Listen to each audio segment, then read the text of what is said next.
Bismillahirrahmanirrahim. Assalamualaikum warahmatullahi wabarakatuh. Innal hamdalillah nahmaduhu wa nasta'inuhu wa nastaghfiruh wa natubu ilaihi wa na'udzu billahi min syururi anfusina wa min sayyiati a'malina. Man yahdihillahu fala mudhillalah wa may yudlilhu falan tajida lahu waliyyan mursyida.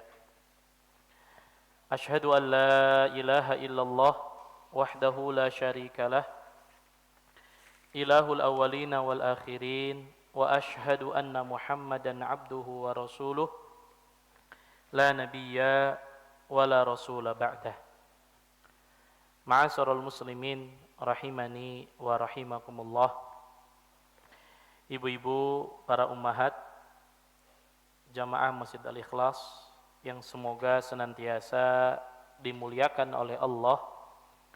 Alhamdulillah, puji dan syukur marilah kita terus panjatkan kehadirat Allah tabaraka wa taala, Rabb semesta alam, Allah subhanahu wa taala yang senantiasa menganugerahkan kepada kita begitu banyak kenikmatan, di antaranya nikmat iman, nikmat Islam, nikmat kesehatan, dan juga nikmat waktu luang.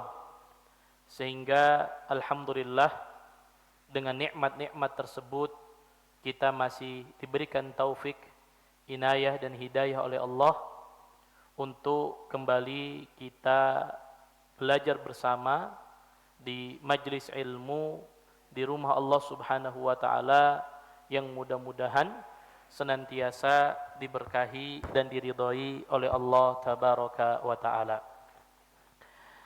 Salawat dan salam semoga senantiasa terlimpahkan kepada suri tauladan kita, Nabi kita yang mulia, Nabi Muhammad sallallahu alaihi wasallam, kepada keluarganya, para sahabatnya, serta orang-orang yang mudah-mudahan terus istiqomah dalam menempuh dan mengikuti ajaran beliau hingga akhir zaman. Ibu-ibu, para ummahat jamaah Masjid Al-Ikhlas yang semoga Allah muliakan, kita lanjutkan kembali kajian rutin kita membahas kitab Fiqhul Ad'iyah wal Adhkar, fikih doa dan fikir. Dan kita masih pada pembahasan terkait dengan zikir la ilaha illallah, yaitu yang berkaitan dengan kalimatut tauhid. Pada pertemuan sebelumnya kita sudah menyebutkan tentang syarat-syarat la ilaha illallah. Agar kalimat la ilaha illallah yang kita ucapkan kelak akan bermanfaat bagi kita, baik ketika kita menghadapi yang namanya sakaratul maut, ataupun bermanfaat bagi kita nanti di akhirat. Kita sudah sebutkan ada 7 syarat yang harus dipenuhi ketika kita mengucapkan dan mengikrarkan kalimat la ilaha illallah. Ya, sedikit kita memurojaah, mengulang apa yang sudah kita bahas. Yang pertama adalah al-ilmu bima'naha. Kita harus mengetahui, harus punya ilmu tentang makna la ilaha illallah. Nah, hari ini kita akan bahas apa sebetulnya makna yang benar dalam memahami makna la ilaha illallah, di mana setiap kita harus meyakini bahwa kita harus menafikan, menghilangkan seluruh sesembahan dan menetapkan hanya Allah lah yang pantas untuk disembah. Itu yang dimaksud dengan syarat yang pertama, harus punya ilmu. Yang kedua, keyakinan. Setiap kita harus yakin dengan kalimat la ilaha illallah, yaitu tidak ada sesembahan, tidak ada Tuhan yang berhak untuk diibadahi, yang berhak untuk disembah kecuali hanya Allah. Yang ketiga, ikhlas. Setiap kita harus mengikhlaskan, memurnikan seluruh ibadah kita, seluruh ketaatan kita, seluruh amal soleh kita hanya kepada Allah dan hanya untuk Allah, dan menjauhi yang namanya kesyirikan. Ya. Kemudian yang keempat, jujur, as-sidqu. Seseorang akan bermanfaat kalimat la ilaha illallahnya ketika jujur di dalam hatinya, bahwa dia mengucapkan dengan lisannya, meyakini dengan hatinya, dan diamalkan oleh seluruh anggota tubuhnya. Jangan seperti orang munafik yang dia menampakkan keislaman, dia ibadah kepada Allah, tapi hatinya menolak akan keberadaan Allah, menolak untuk beribadah hanya kepada Allah semata. Kemudian yang kelima adalah al-mahabbah. Harus dimaringi dengan rasa cinta. Tidak boleh ada kebencian sedikit pun kepada Allah Subhanahu wa ta'ala. Kemudian yang keenam, tunduk, al-inqiyad. Tunduk dengan seluruh syariat Allah Subhanahu wa ta'ala. Apa yang Allah syariatkan kepada kita, apa yang Allah tetapkan kepada kita, maka kita wajib untuk tunduk dan patuh. Kemudian yang ketujuh, al-qabul, menerima. Menerima seluruh syariat Allah, menerima seluruh ketetapan yang Allah Subhanahu wa ta'ala sudah tetapkan. Ini apa? Syarat la ilaha illallah. Nah, sebagaimana ibu-ibu, syarat pertama la ilaha illallah adalah al-ilmu bimaknaha. Ilmu tentang makna la ilaha illallah. Nah, ini yang akan kita bahas pada pagi hari ini. Apa sih sebetulnya madlul wa makna kalimah at-tauhid la ilaha illallah? Apa sih pengertian, makna, definisi, arti daripada kalimat tauhid la ilaha illallah? Ibu-ibu sekalian yang semoga Allah muliakan, kenapa kita harus paham dan punya ilmu tentang la ilaha illallah? Karena kalau kita hanya sekedar mengucapin la ilaha illallah tapi tidak tahu maknanya, tidak tahu konsekuensinya, tidak tahu akibatnya, maka tidak akan pernah bermanfaat kalimat la ilaha illallah. Kalau ada di antara kita yang setiap hari baca la ilaha illallah 1000 kali, bayangkan berapa kali? 1000 kali. Tapi dia nggak tahu maknanya. Bahkan mungkin tiap hari baca la ilaha illallah, tapi masih datang ke dukun, masih datang ke paranormal, masih datang ke tempat-tempat yang dia anggap bisa memberikan manfaat, yang padahal manfaat itu hanya yang bisa memberikan adalah Allah. Pertanyaannya, 1000 kali sehari baca la ilaha illallah manfaat atau tidak? Tidak manfaat. Ya, tidak bermanfaat. Dan yang seperti ini tidak akan menolong dirinya, baik ketika dia berada pada saat sakaratul maut ataupun ketika nanti di akhirat. Kalau orang hanya mengucapkan la ilaha illallah tanpa dibarengi dengan memahami maknanya, tanpa dibarengi dengan mengamalkan isi kandungannya, maka tidak bermanfaat. Jelas maksud daripada pembahasan hari ini? Nah, oleh karenanya ibu-ibu sekalian, penulis Syekh Abdul Razak Ibn Abdul Muhsin Al-Abbad Al-Badr hafizahullah, beliau mengatakan, inna kalimat at-tauhid la ilaha illallah allati hiya khairu dzikri wa afdaluhu wa akmaluhu la takunu maqbulatan indallah bimujarradit talaffuz biha bil lisani faqat duna qiyamin minal abdi bihaqiqati madluliha wa tatbiki li asasi maqsudiha minan nafyi syirki wa itsbatil wahdaniyati lillahi tabaraka wa ta'ala. Kata penulis hafizahullah, mari kita renungi. Kata beliau, kita semua paham bahwa kalimatut tauhid, yaitu la ilaha illallah, adalah sebaik-baik zikir. Zikir yang paling terbaik. Zikir yang paling utama. Zikir yang paling sempurna. Namun apa? La takunu maqbulatan indallah bimujarradit talaffuz biha bil lisani faqat. Tapi kalimat tauhid yang paling agung tadi, kalimat tauhid yang paling sempurna tadi, kalimat tauhid yang paling utama tadi tidak akan bermanfaat bagi orang yang mengucapkannya kalau dia sekedar mengucapkan dengan lisan dia. Tanpa dibarengi dengan apa? Menegakkan hakikat daripada maknanya.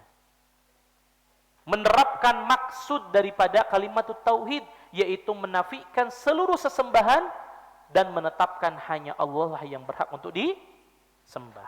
Jadi kalau ada orang mengucapkan la ilaha illallah, setiap hari nggak pernah ketinggalan.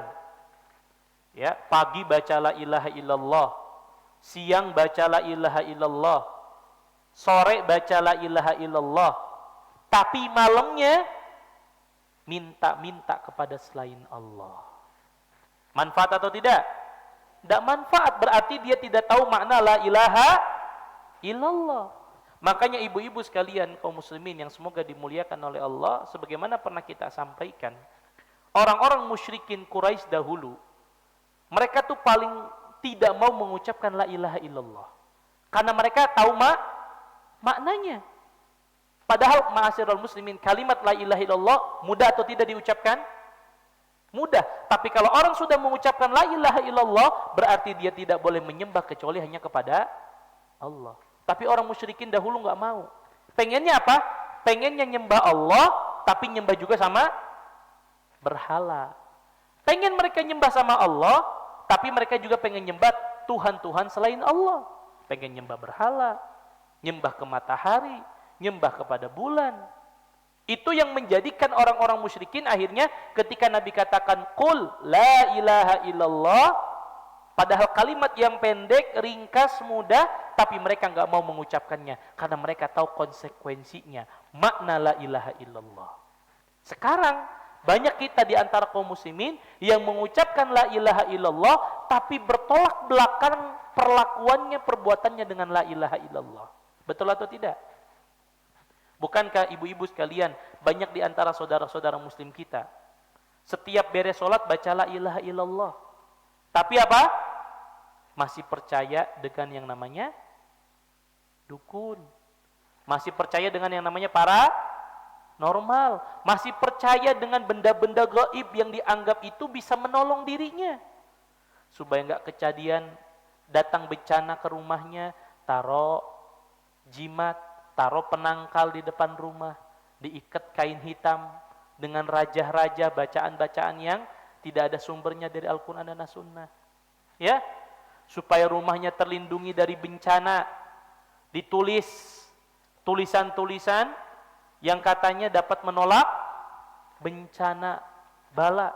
Padahal yang dapat menolak dan menghadirkan bencana siapa? Allah. Bukankah masih banyak di antara saudara-saudara kita kaum muslimin yang kalau beres sholat baca la ilaha illallah, zikirnya la ilaha illallah, sholawatannya la ilaha illallah, tapi kalau mau ngadakan acara supaya acaranya sukses, nggak turun hujan, datang kepada siapa? Pawang hujan. Masih ada yang seperti ini? Banyak. Ya, tinggal di bawah pegunungan, khawatir terjadi yang namanya gunung meletus, maka mereka bawa sesajen ke atas, nemuin kuncennya, minta supaya gunung tersebut tidak meletus. Padahal yang menakdirkan terjadinya gunung meletus atau tidak siapa? Allah. Kalau Allah sudah takdirkan, sehebat apapun manusia untuk menahannya nggak akan mampu.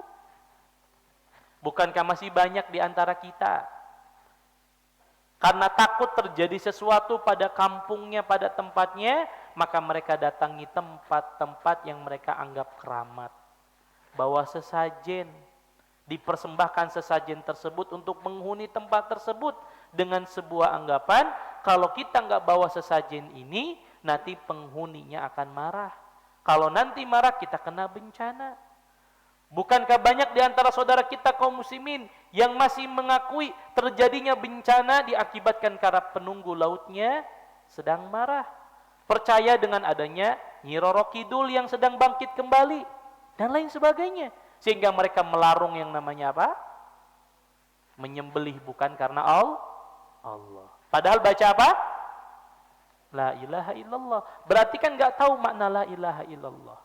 Kalau mereka katakan, enggak Ustaz, ini kan cuma tradisi. Iya, kita tidak pernah menolak yang namanya tradisi. Tetapi ketika tradisi dan adat istiadat bertentangan dengan syariat, diikuti atau tidak? Tidak perlu diikuti. Apalagi kalau itu dapat menjerumuskan kita kepada kesyirikan, na'udzubillah. Yang ini merupakan dosa yang paling besar. Maka disinilah kita perlu belajar. Kita perlu banyak duduk di majelis ilmu supaya kita tidak keliru dengan pemahaman-pemahaman yang banyak saat ini tersebar di masyarakat, padahal naudzubillah tsumma naudzubillah itu dapat menjerumuskan kita kepada kesyirikan. Ya. Orang enggak dikasih anak keturunan, datang ke dukun, datang ke satu tempat yang dianggap bisa memberikan anak. Padahal yang bisa memberikan anak keturunan Allah Subhanahu wa ta'ala. Maka ketika dia menganggap ada orang-orang yang mampu memberikan sesuatu yang padahal itu hanya Allah yang bisa memberikan, maka ini dapat mengancam kemurnian tauhidnya. Karena yang menurunkan hujan, yang mengatur alam semesta, yang memberikan rezeki, yang memberikan anak keturunan adalah Allah Subhanahu wa ta'ala. Maka Allah lah yang pantas untuk disembah. Tidak ada satupun makhluk Allah, bahkan malaikat sekalipun, bahkan para nabi sekalipun, tidak boleh dijadikan tandingan sesembahan bersama dengan Allah. Itu yang dimaksud dengan bahwa tidak akan bermanfaat kalimat la ilaha illallah kita kalau tidak dibarengi dengan apa? Memahami maknanya. Ya, tidak dibarengi dengan maknanya. Oleh karenanya ibu-ibu sekalian yang semoga dimuliakan oleh Allah Subhanahu wa taala, wa qad tadammanat hadhil kalimah al-'azimah anna ma simallah laisa biilah. Maka makna kalimat la ilaha illallah mengandung pengertian bahwa selain Allah itu bukan sesembahan. Sudah sesimpel itu. Selain Allah tidak berhak untuk disembah. Selain Allah tidak berhak untuk diminta pertolongan pada hal-hal yang itu menjadi kekhususan Allah. Ya?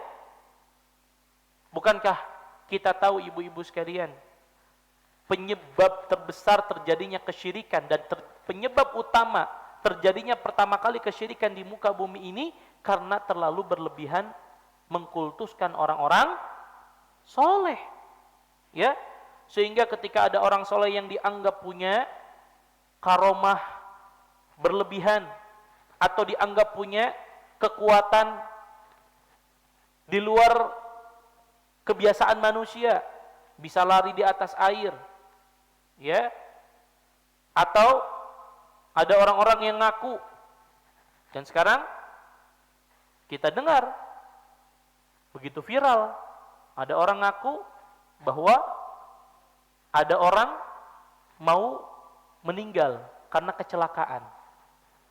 Kemudian dia bilang ke malaikat, jangan dicabut nyawanya sekarang. Ya, jangan dicabut nyawanya sekarang. Negosiasi sama malaikat. Dan dengan mudahnya dia mengatakan, saya bisa berkomunikasi dengan malaikat. Mana ada? Ya, ada orang negosiasi, sudah datang ajalnya, kemudian gak jadi meninggal. Kalau sekiranya manusia bisa bernegosiasi ketika datang ajalnya, maka para nabi sudah orang yang paling berhak untuk bernegosiasi dengan malaikat. Betul atau tidak ibu-ibu? Bukankah Nabi SAW di akhir hayatnya diceritakan oleh ibunda Aisyah radhiyallahu taala anha, saking sakitnya Nabi merasakan rasa sakit di akhir kematiannya, di akhir wafatnya Nabi demam yang sangat luar biasa. Nabi minta diambilkan air di sebuah bejana. Kemudian Nabi memasukkan airnya ke bejana tersebut, kemudian diusapkan air tersebut ke wajah Nabi, saking panasnya, saking demamnya Nabi SAW. Kemudian Nabi mengangkat tangannya ke atas, Nabi mengatakan, La ilaha illallah, inna lil mauti la sakarat. Tidak ada Tuhan yang berhak diibadahi kecuali hanya Allah. Demi Allah, kata Nabi, sesungguhnya kematian itu memiliki yang namanya sakarat. Dan sakarat itu rasa sakit yang luar biasa. Ini siapa Bu yang merasakan? Nabi Rasulullah. Yang kalau sekiranya setiap manusia bisa bernegosiasi supaya ajalnya untuk ditahan, maka Nabi pasti bilang kepada malaikat maut, tunggu dulu, jangan ambil nyawa saya sekarang. Tapi enggak. Kalau orang sudah datang ajalnya, bisa ditolak atau tidak? Enggak bisa. Tidak bisa ditunda, tidak bisa dimajukan. Bukankah Allah Subhanahu wa taala mengatakan di dalam Al-Qur'an, "Wa anfiqu mimma razaqnakum." Kata Allah, infakkanlah sebagian daripada rezeki yang Allah rezekikan kepada kalian. Min qabli an ya'tiya ahadakumul maut, sebelum nanti datang kematian kepada kalian. Kalau sudah nyawa di atas sampai kerongkongan, maka barulah penyesalan datang. Kita mengatakan, Rabbi laula akhartani ila ajalin qarib fa asaddaqa wa akum minas solihin. Ya Allah, kalau sekiranya engkau tunda kematianku sebentar saja ya Allah, enggak usah lama, sebentar aja, 1 menit, 2 menit ya Allah, apa yang aku lakukan? Fa atasaddaq, maka aku akan sedekah ya Allah. Wa akum minas solihin, dan aku janji aku akan menjadi orang yang soleh. Tapi apa kata Allah? Walan yuakhirallahu nafsan idza jaa ajaluha. Allah enggak akan tunda kematian seseorang ketika sudah datang ajalnya. Lalu ada seorang zaman sekarang dengan gagahnya dia mengatakan, si fulan enggak jadi meninggal gara-gara saya. Ngomong sama malaikat jangan diambil nyawanya. Subhanallah. Sehebat apa dia? Padahal Nabi sendiri enggak mampu untuk menolak ajalnya. Tapi yang seperti ini banyak orang pengikutnya atau tidak? Banyak. Banyak orang yang percaya? Banyak. Ya. Kemudian dia katakan, saya apa? Berkomunikasi dengan banyak malaikat.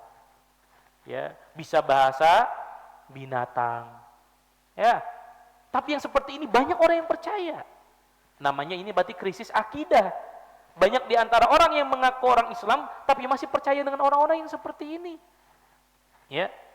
Bayangkan ada orang enggak jadi orang dengan mudahnya tidak diadab di dalam alam kubur hanya karena dapat tulisan dari seorang yang dianggap seorang ulama, seorang ustadz, seorang kiai.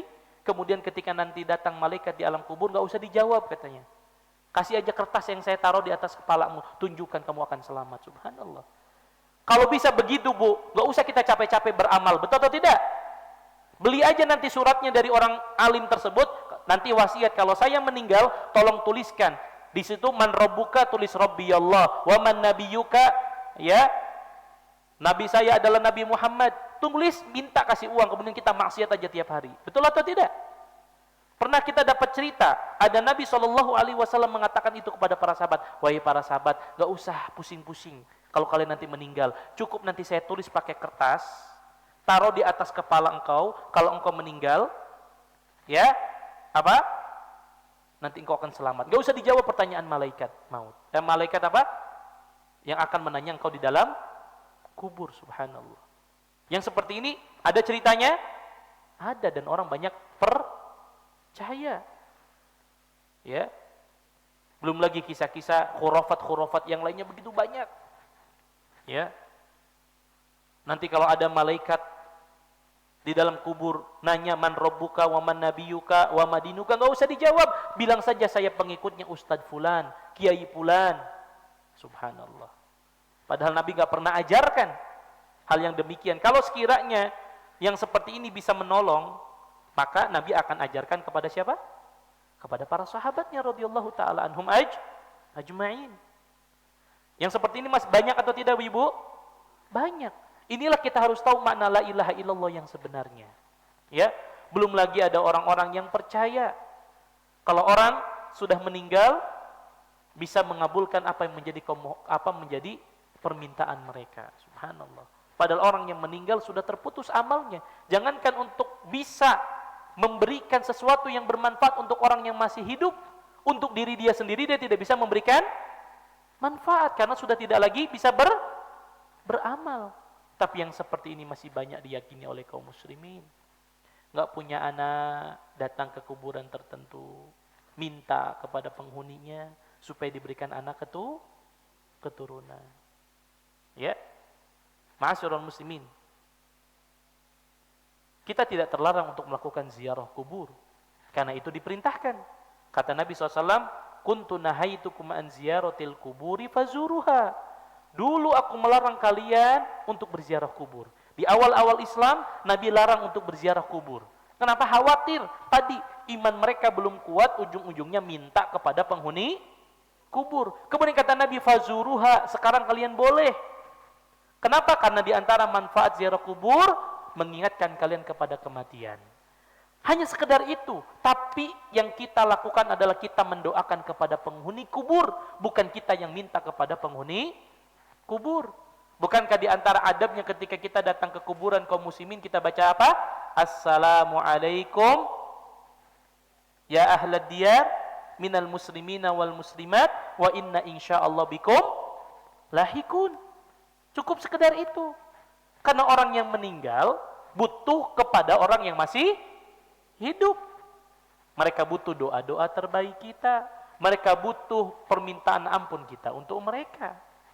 Ya, karena sesoleh apapun seseorang sudah nggak bisa lagi beramal dalam kuburnya. Jadi kalau ada orang cerita orang sudah meninggal kemudian sholat di dalam kuburannya, lagi baca Quran di kuburannya, nah ini gimana? Kalau sekiranya Pak, Ibu, ya orang yang sudah meninggal masih bisa beramal, lalu kenapa kita harus khawatir ketika datang kematian? Betul atau tidak? Kalau masih kita bisa beramal di alam kubur kita, toh kita masih panjang berarti kehidupan kita di alam kubur. Ya sudah kita meninggal ya meninggal saja, nanti juga beramal. Pada kata Nabi, idza mata ibnu Adam in qata'anhu amaluhu illa min thalath. Apabila anak Adam meninggal dunia maka terputus seluruh amalnya. Oleh karenanya ibu-ibu sekalian, penting bagi kita untuk memahami makna la ilaha illallah supaya kita tidak terjatuh kepada yang namanya kesyirikan. Karena menjadikan selain Allah sebagai sesembahan merupakan kebatilan yang paling batil. Mari kita perhatikan. Allah Subhanahu wa taala berfirman di dalam Al-Qur'an surah Al-Ahqaf ayat 5 sampai 6. Apa kata Allah? "Wa man adallu mimman yad'u min dunillah man la yastajibu lahu ila yaumil qiyamah." Dan siapakah orang yang paling sesat kata Allah? Lihat, Allah mensifati orang yang paling sesat adalah siapa? Mereka yang menyeru, mereka yang menyembah kepada selain Allah. Jadi menyembah kepada selain Allah adalah kesesatan yang paling sesat. Man la yastajibu lahu, yang tidak akan menyambut untuknya hingga hari kiamat. Apa yang kita sembah selain Allah di dunia saat ini, mereka tidak akan menolong kita. Mereka nggak akan menyambut kita. Mereka tidak akan mengabulkan apa yang menjadi keinginan kita. Sampai hari kiamat. Bahkan nanti di akhirat, orang-orang yang mereka sembah akan menjadi musuh paling utama bagi mereka nanti di akhirat. Wahum an du'aihim ghafilun, kata Allah. Dan mereka lalai atas seruan-seruan mereka. Bahkan kata Allah, wa idza husyiran nas kanu lahum a'daan, kata Allah. Dan apabila nanti manusia dikumpulkan di padang mahsyar, ya, dikumpulkan oleh Allah Subhanahu wa taala, maka orang-orang yang dulu di dunia mereka sembah, yang dulu mereka seru, yang dulu mereka minta kepada orang-orang yang tidak bisa memberikan kecuali hanya Allah, apa kata Allah? Lahum a'daan. Itu mereka akan menjadi musuh bagi mereka yang menyerunya. Jadi berhala yang mereka sembah, tempat angker yang mereka sembah, manusia yang mereka sembah, makhluk Allah yang mereka sembah, yang mereka agung-agungkan dulu di dunia, kelak di akhirat jadi apa? Jadi musuh baginya. Ya. Jadi apa yang mereka sembah nanti yang disembahnya itu mengatakan, kenapa ente dulu sembah saya? Saya nggak pernah suruh kau sembah kami. Akhirnya saling bermusuhan. Ya. Wa kanu bi'ibadatihim kafirin, kata Allah. Dan apa-apa yang mereka sembah, apa-apa yang diseru mengingkari peribadahan para penyeru terhadap mereka, dan mereka akan mengingkarinya.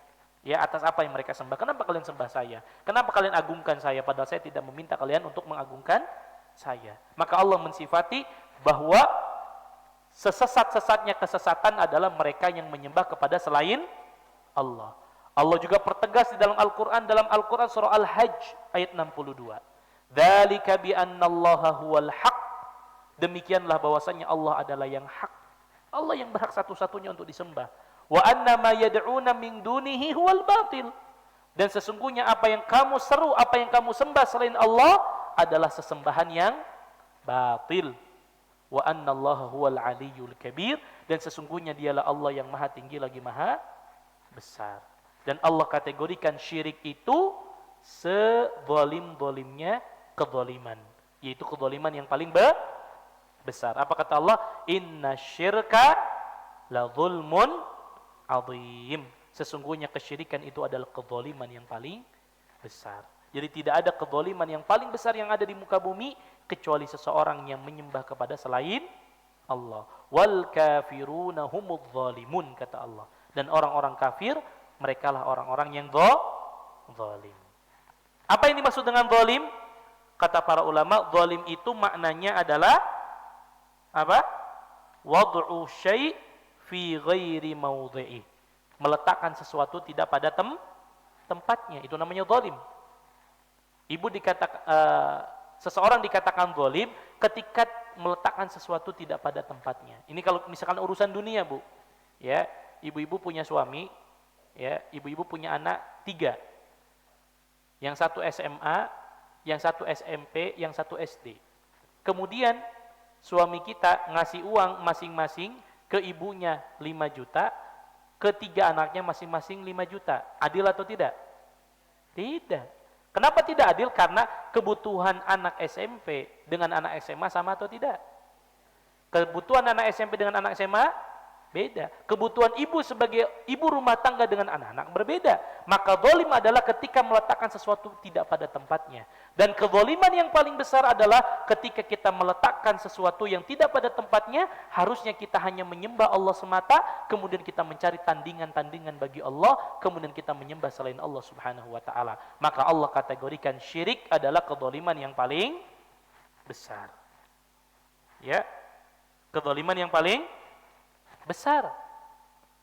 Ya, oleh karenanya ibu-ibu sekalian, sekali lagi tidak bermanfaat kalimat la ilaha illallah kalau kita tidak memahami maknanya. Tidak mengamalkan makna daripada la ilaha illallah. Karena sesembahan selain Allah mereka tidak bisa menolong kita. Maka Allah mengatakan wala yamlikul ladina yad'una min dunihi syafa'ah. Mereka yang menyeru kepada selainnya tidak memilikan syafaat. Ya. Makhluk-makhluk Allah yang kita sembah selain Allah, kelak mereka tidak akan menolong kita, tidak akan bisa memberikan syafaat kepada kita.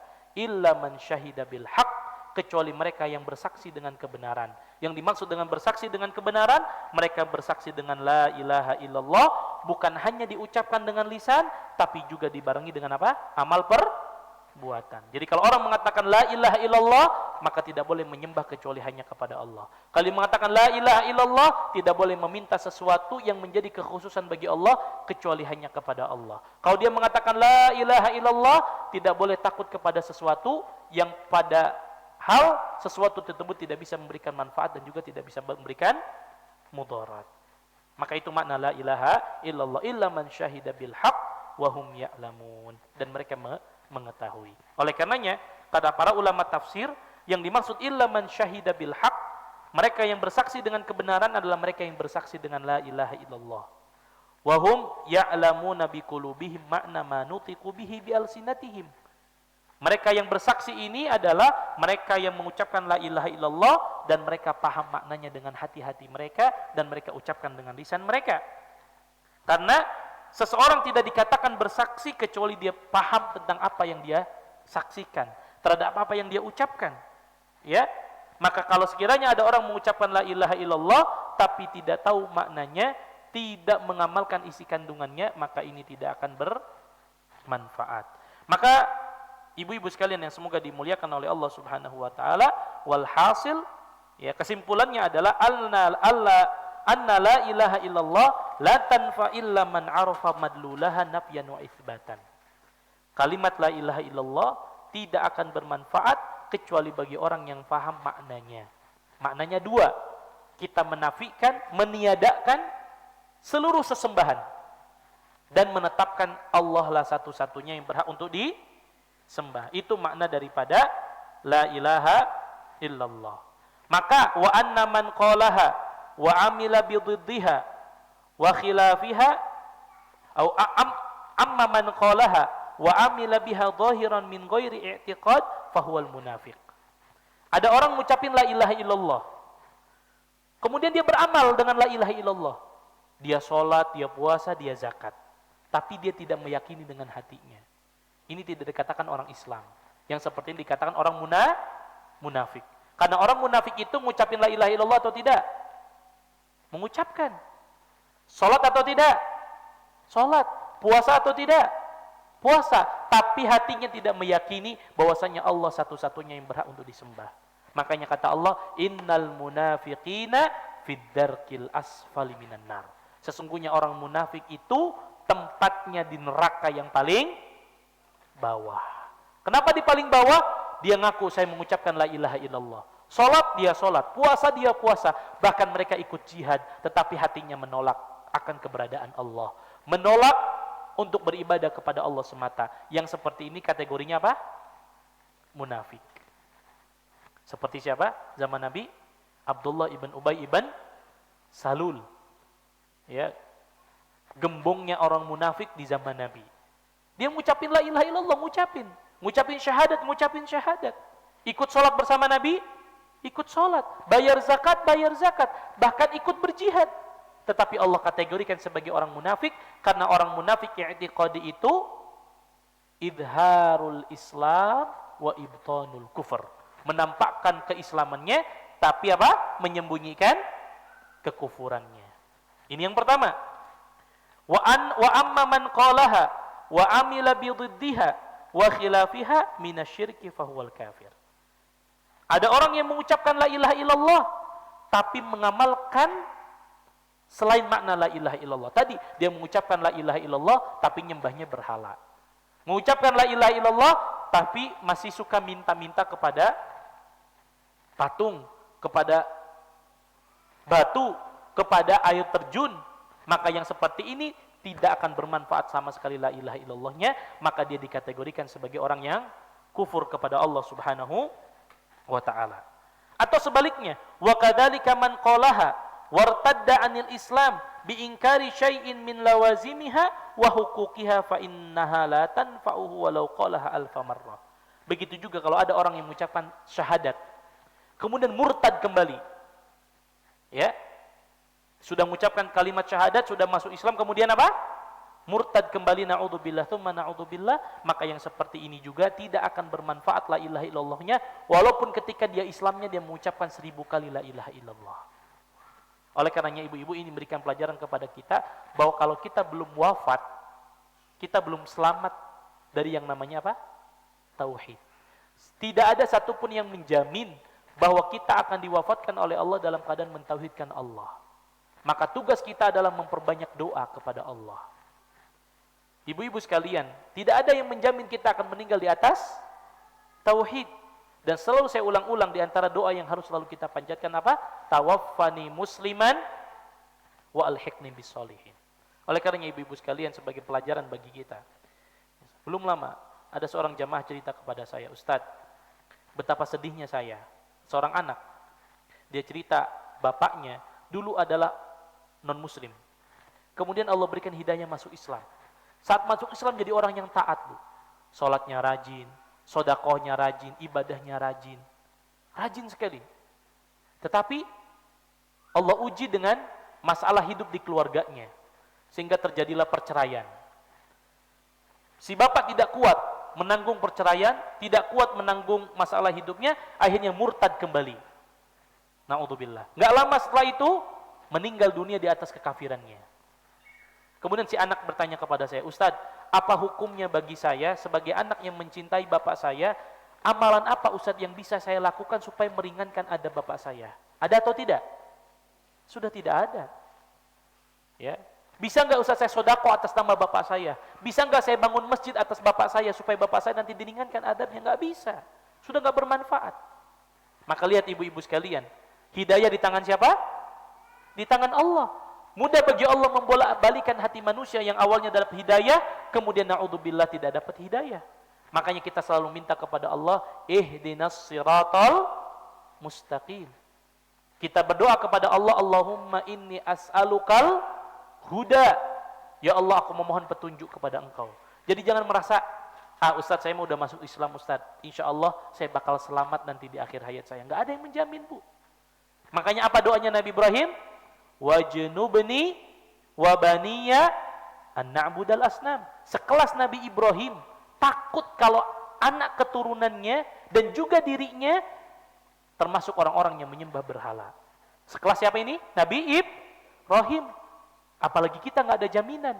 Makanya Nabi Ibrahim selalu berdoa kepada Allah, wajnubni wa baniya an na'budal asnam. Ya Allah, jauhkan diriku dan anak keturunanku daripada menyembah berhala. Makanya kita diajarkan satu doa, Allahumma inni a'udzubika an usyrika bika wa ana a'lam wa astaghfiruka lima la a'lam. Ini doa yang harus dihafalkan, Bu. Doa kita memohon perlindungan kepada Allah agar kita dijauhkan dari kesyirikan. Allahumma inni a'udzubika an usyrika bika wa ana a'lam wa astaghfiruka lima la a'lam. Ini doa yang harus kita sering panjatkan agar kita dijauhkan dari kesyirikan. Oleh karenanya ibu-ibu sekalian, lalu apa makna la ilaha illallah yang sebenarnya? Maka makna la ilaha illallah, la ma'buda haqqun illa ilahun wahid. Makna la ilaha illallah itu adalah tidak ada sesembahan yang hak kecuali satu sesembahan, yaitu siapa? Allah Subhanahu wa ta'ala. Jadi ibu-ibu sekali lagi bahwa jangan sekedar kita ngucapin la ilaha illallah tapi tidak tahu maknanya. Kalau kita sudah mengucapkan la ilaha illallah, jangan sekali-kali menyembah selain Allah dengan segala bentuknya. Jangan sekali-kali meminta kepada selain Allah yang itu menjadi kekhususan Allah. Jangan sekali-kali membuat tandingan dengan Allah. Dan jangan melakukan perbuatan-perbuatan yang na'udzubillah dapat menjerumuskan kita kepada kesyirikan. Dan makna la ilaha illallah ini berarti kita meyakini dengan sebenar-benarnya keyakinan tidak ada sesembahan yang hak kecuali hanya Allah. Sebagaimana Allah Subhanahu wa taala berfirman di dalam Al-Qur'an surah Al-Anbiya ayat 25. Wa ma arsalna min qablika mir rasulin illa nuhi ilaihi annahu la ilaha illa ana fa'budun. Tidaklah kami mengutus sebelumnya daripada Rasul. Lihat ibu-ibu, semua para nabi dan Rasul tidaklah Allah utus, melainkan Allah mewahyukan, memerintahkan kepada mereka untuk menyampaikan kepada umat annahu la ilaha illa ana fa'budun. Bahwa tidak ada sesembahan yang hak kecuali aku, kata Allah, maka sembahlah Allah semata. Tidak boleh kita menduakan Allah, tidak boleh kita membuat tandingan dengan Allah. Dan Nabi SAW diutus oleh Allah ke muka bumi untuk menyeru manusia kepada tauhid.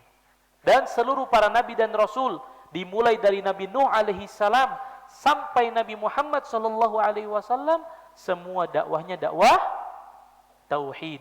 Walaqad ba'atsna fi kulli ummatin rasulan an i'budullah wajtanibu at-taghut.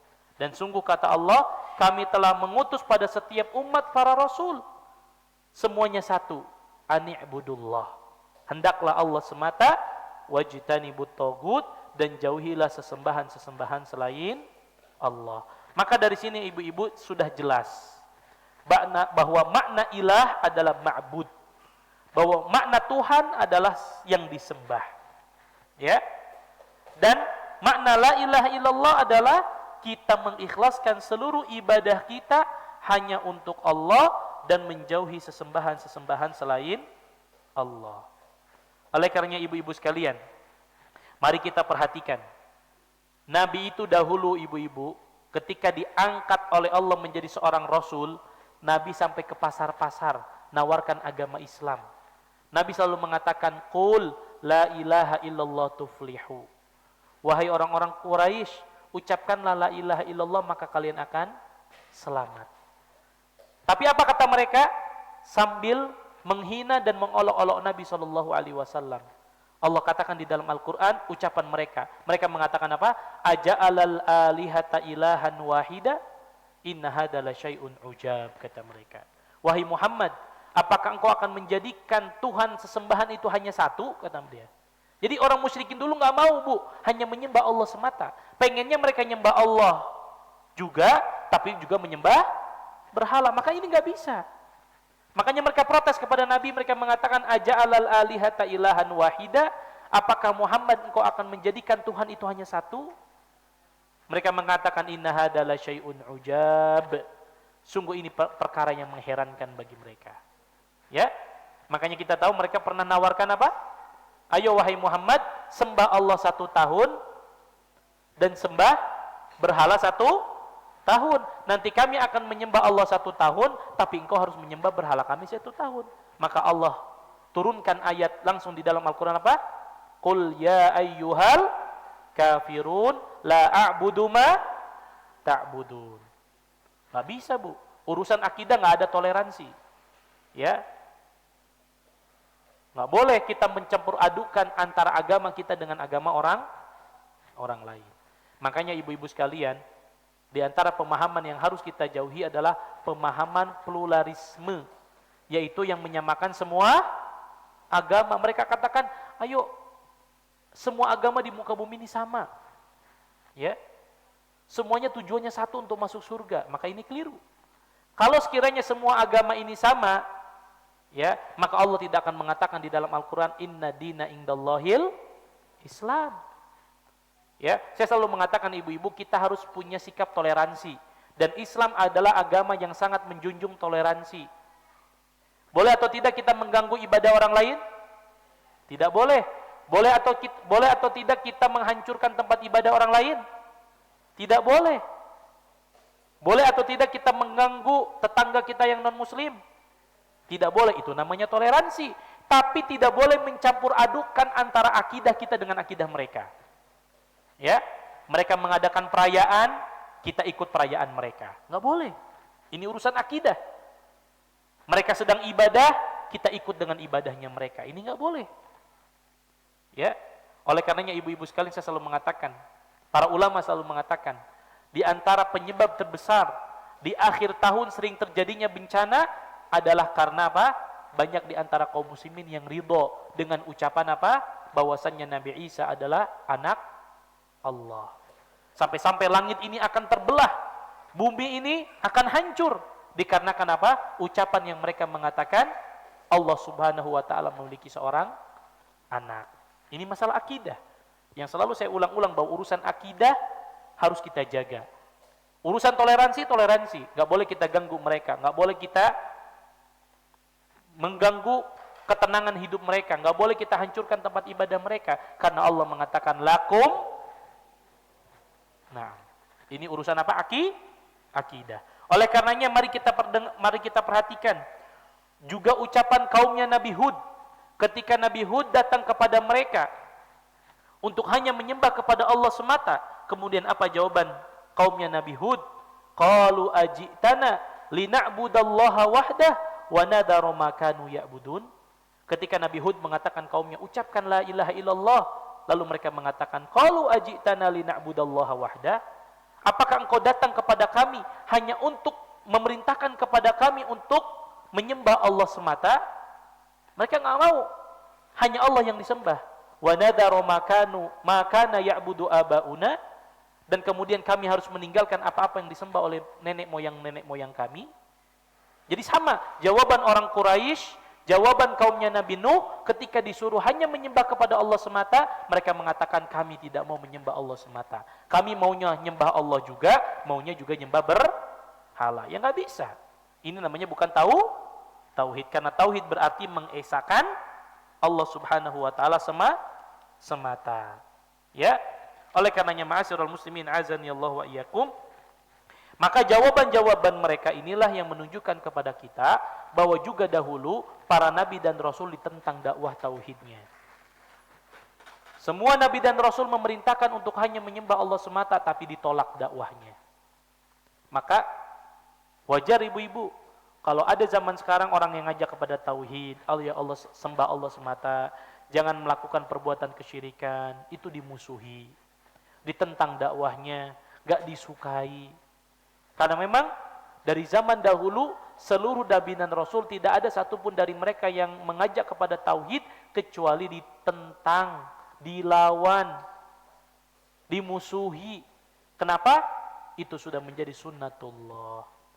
Siapa yang ngajarkan tauhid, yang nyuruh umat ngajarin tauhid, itu pasti ditentang. Kenapa? Karena syaitan tidak ridho umat Nabi Muhammad itu mentauhidkan Allah Subhanahu wa ta'ala. Maka ibu-ibu ketika ada ustadz, ada dai, siapapun yang ngajarin tauhid, bukan berarti mereka keras, bukan.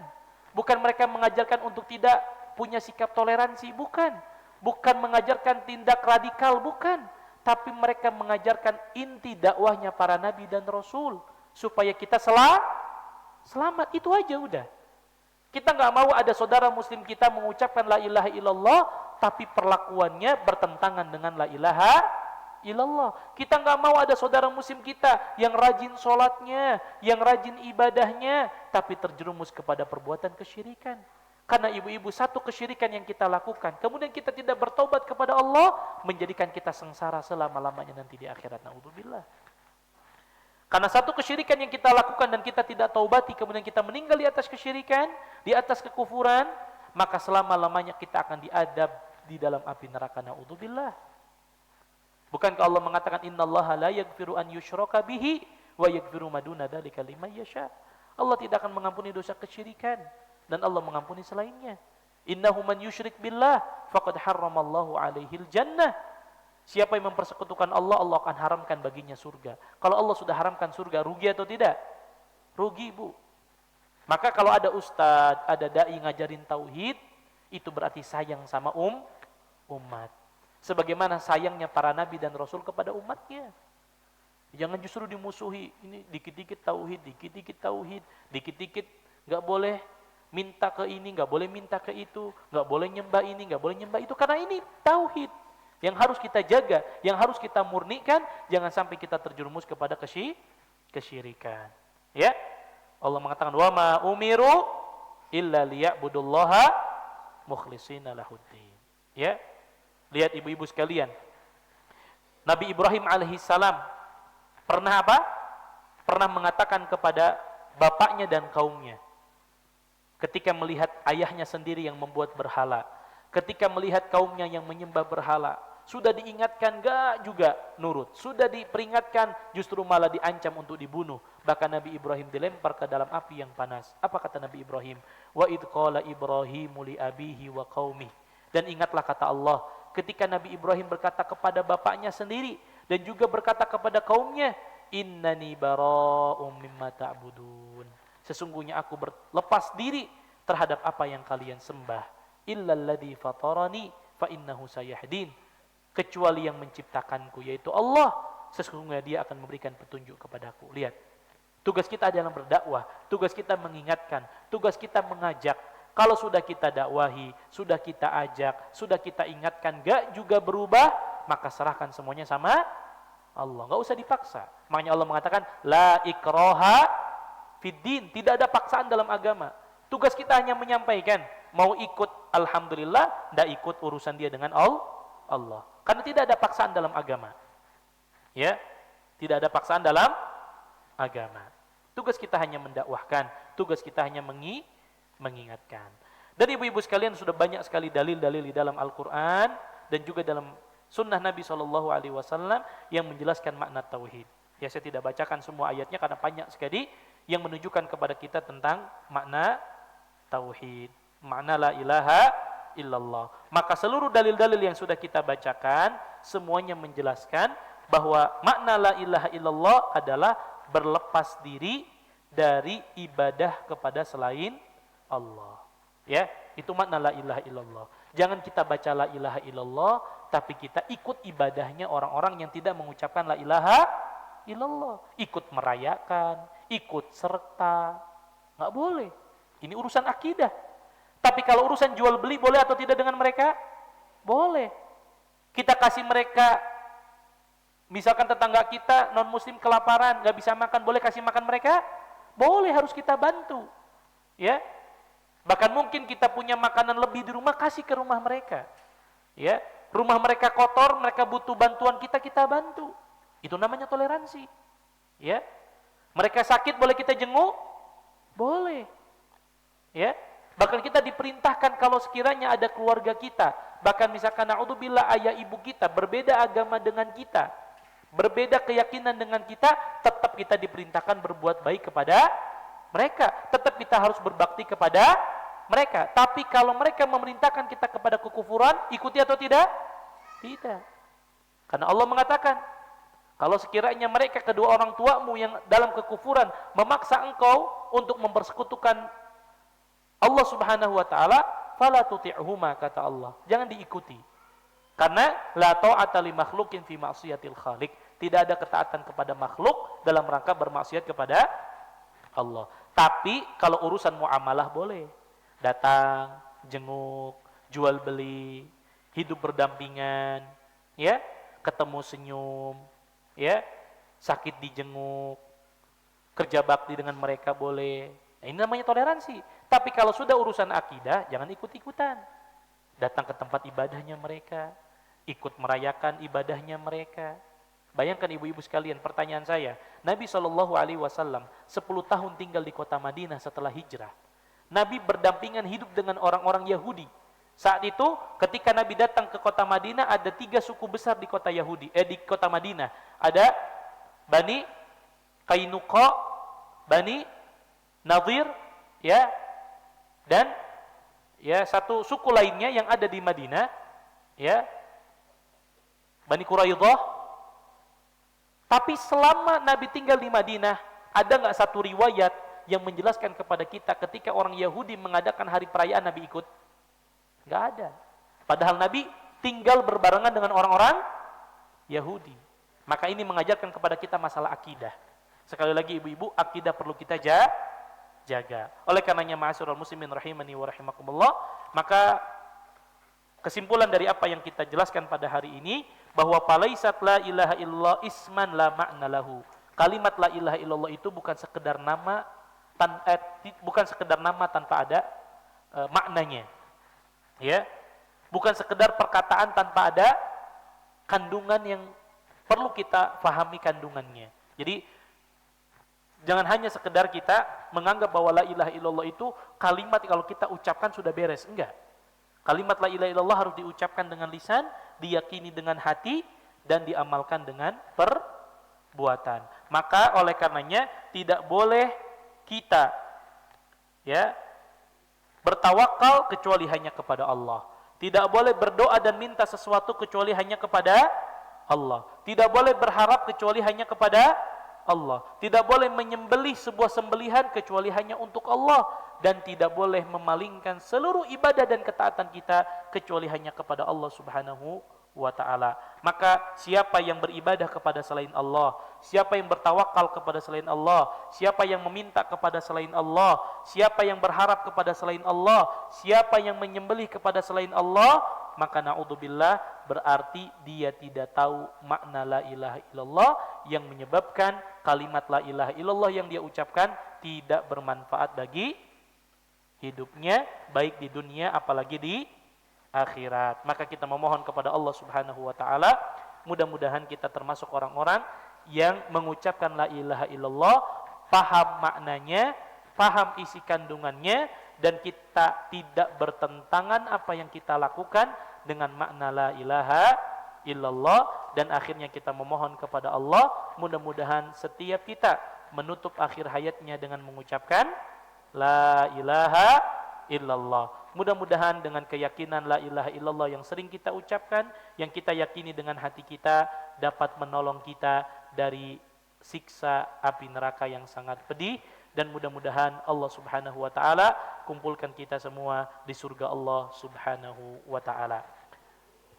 Wallahu ta'ala alam. Itu yang dapat saya sampaikan pada kesempatan kali ini. Ya, mudah-mudahan bermanfaat. Dan sekali lagi kita masih pada pembahasan la ilaha illallah, karena ini pembahasan yang penting.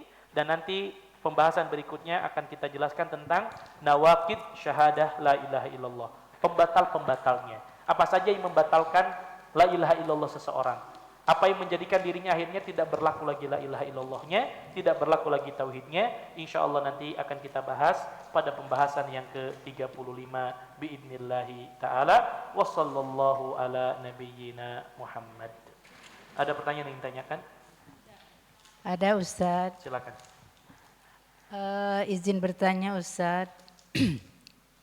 Assalamualaikum warahmatullahi wabarakatuh. Waalaikumsalam warahmatullahi. Ustaz, bagaimana membimbing dan menuntun ucapan la ilaha illallah Rasulullah? Bagaimana Ibu? Coba diulang. Ya. Bagaimana membimbing dan menuntun ucapan la ilaha illallah Muhammadur Rasulullah kepada orang atau sanak saudara yang sedang menghadapi sakaratil maut? Apakah boleh hanya menuntun dengan kalimat la ilaha illallah saja? Karena ada sebagian pemahaman kalimat tauhid itu terlalu panjang untuk orang yang menghadapi sakaratil maut. Jadi cukup mengucapkan Allah saja. Terima kasih. Assalamualaikum warahmatullahi wabarakatuh. Waalaikumsalam warahmatullahi wabarakatuh. Nah, ini pertanyaan yang baik. Yang pertama, Ustaz, bagaimana cara menuntun dan membimbing seorang yang berada dalam keadaan sakaratul maut agar orang tersebut di akhir hayatnya mengucapkan la ilaha illallah. Yang pertama, ma'asyiral muslimin rahimani wa rahimakumullah, bahwa di antara kebaikan yang memiliki kebaikan yang sangat agung di sisi Allah Subhanahu wa taala adalah kita mengingatkan orang yang berada dalam sakaratul maut dengan mengingatkan dengan kalimat tauhid. Ya. Oleh karenanya kita tahu bahwa ada anjuran untuk kita mentalkinkan orang yang berada dalam sakaratul maut dengan la ilaha illallah. Laqinu mautakum bila ilaha illallah. Ya, talkinkan seseorang yang dalam keadaan sakaratul maut dengan mengucapkan la ilaha illallah. Karena tadi kita sampaikan bahwa di antara keutamaannya, ya, bahwa man kana fi akhiri kalamihi la ilaha illallah dakhalal jannah. Barang siapa yang akhir daripada ucapannya ya di dunia la ilaha illallah, maka dia akan masuk ke dalam surga. Ya. Walaupun tentu para ulama menjelaskan bahwa kemudahan seseorang untuk mengucapkan la ilaha illallah itu bukan datang tiba-tiba. Bukan datang tiba-tiba, tetapi dari perilaku kesehariannya yang senantiasa mentauhidkan Allah. Lalu bagaimana tugas kita? Apakah cukup mengucapkan, mentalkinkan la ilaha illallah, atau boleh sempurna la ilaha illallah Muhammad Rasulullah, atau karena kita khawatir memberatkan, maka kita cukup mengatakan Allah, Allah.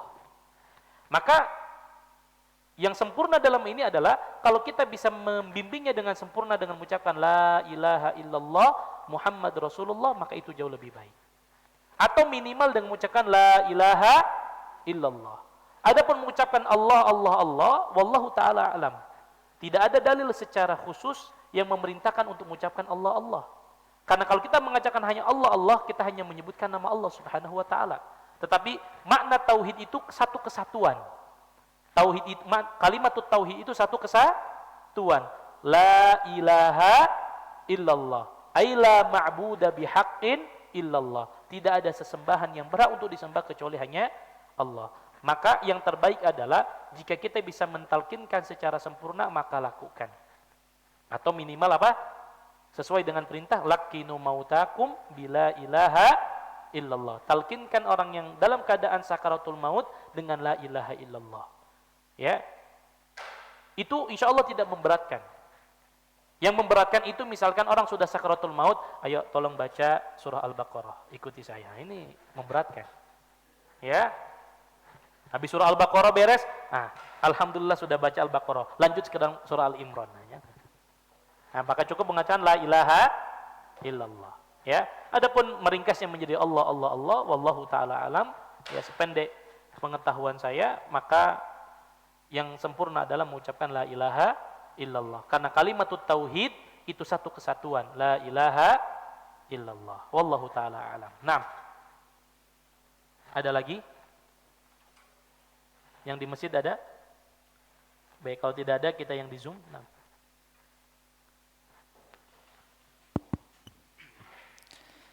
Bismillah, Assalamualaikum warahmatullahi wabarakatuh. Waalaikumsalam.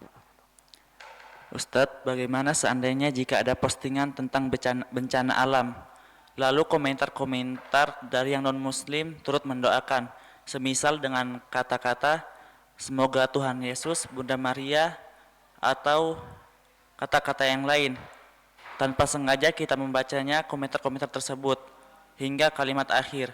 Bagaimana dengan status kita, apakah masih muslim atau otomatis sudah murtad? Mohon penjelasannya, jazakumullahu khairan, barakallahu fikum. Nah, terkait dengan pertanyaan yang ditanyakan ya tentu ya walaupun nanti akan kita bahas nanti di pertemuan yang akan datang terkait nanti pembatal la ilaha illallah. Apakah Ustaz dengan sekedar membaca postingan, komentar orang-orang di luar Islam yang mendoakan dengan doa Tuhan-Tuhan mereka, itu otomatis mengeluarkan kita dari Islam? Ya tentu tidak. Jawabannya tentu tidak. Ya, karena nanti ada pembatal-pembatal yang memang itu baru akan membatalkan tauhid kita. Ya, tapi kalau sekedar membaca ya doa-doa mereka ya tanpa kita yakini, tanpa kita juga ikut serta, tanpa kita juga meyakini isi kandungannya, maka insya Allah ini tidak sampai mengeluarkan seseorang dari Islam. Ya, namun sebisa mungkin ya tentu tidak usah kita baca, tidak usah kita kalau ada yang seperti itu ya sudah lewat begitu saja. Ya, karena memang syubhat ini menyambar-nyambar. Ya, maka kalau ada yang seperti itu hindari. Namun kalau sekedar membacanya, tidak meyakininya, ya maka ini tidak sampai mengeluarkan seseorang dari Islam. Wallahu taala alam. Cukup? Cukup. Baik ibu-ibu sekalian, karena sudah tidak ada lagi pertanyaan, saya cukupkan kajian kita pada pagi hari ini. Mudah-mudahan bermanfaat dan mudah-mudahan apa yang selalu kita ingatkan tentang pentingnya kita menjaga kemurnian tauhid kita menjadi sebab sekali lagi yang akan membuat kita bahagia nanti di akhirat, di mana kita berharap kepada Allah, mudah-mudahan Allah meneguhkan hati-hati kita, meneguhkan lisan-lisan kita untuk terus mengucapkan kalimat tauhid, meyakini dengan hati kita dan mengamalkannya di dalam kehidupan kita, dan mudah-mudahan Allah Subhanahu wa taala menjauhkan diri kita dari segala hal yang dapat membatalkan tauhid kita, dan pada akhirnya sekali lagi kita berharap bahwa persinggahan terakhir kita adalah surga Allah Subhanahu wa taala, dan tempat kembali kita yang abadi adalah surga Allah Subhanahu wa taala. Wallahu taala alam wa sallallahu ala nabiyyina Muhammad. Kita tutup dengan doa kafaratul majlis. Subhanakallahumma wa bihamdika asyhadu an la ilaha illa anta astaghfiruka wa atubu ilaik. Tsumma assalamu alaikum warahmatullahi wabarakatuh.